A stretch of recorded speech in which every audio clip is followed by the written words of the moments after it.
அட பாவீங்களா, காரே இல்லைன்னு சட்டமன்றத்துல புழுவி தள்ளிட்டு லஞ்சம் வாங்கி 2.5 கோடி ரூபாய்க்கு வந்து உனக்கு ரேஞ்ச் ரோவர் கார் கேக்குதா? யார் தெரியுதா? இந்த கைத்தறித்துறை அமைச்சர் விஜய் பாலாஜி. விஜய் நான் பின்னாடி உட்காந்துக்கிட்டு இப்படியே மேஜையை தட்டிக்கிட்டு இருப்பார்ல, அவர் தான். இந்த விஜய் பாலாஜி என்ன பண்ணியிருக்காரு அப்படின்னா, விகடன்ல தெளிவா ஒரு ஆர்டிகல் வந்திருக்கு. டிவிகேக்கு வாய வாடகைக்கு கொடுக்கிற சவுக்கு சங்கர் இதை உறுதிப்படுத்திருக்காரு. ஆனால் அவரின் அமைச்சரோ ரேஞ்ச் ரோவர் வாங்கி விட்டார்.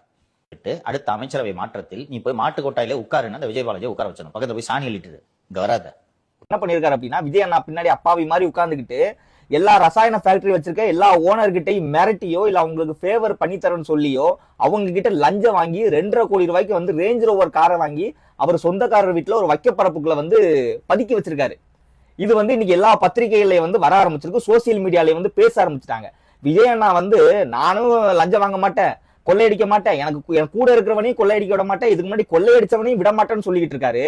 இந்த ஆளு வந்து விஜய் அண்ணாக்கு பின்னாடியே உட்கார்ந்துக்கிட்டு என்ன வேலையை பார்த்திருக்கான் பாருங்களேன். பிளாக்ல டிக்கெட் வித்துக்கிட்டு இருந்த உன்ன எம்எல்ஏ ஆக்கி மந்திரியாக்கி அழகு பார்த்தாரு பாரு விஜய் அண்ணா.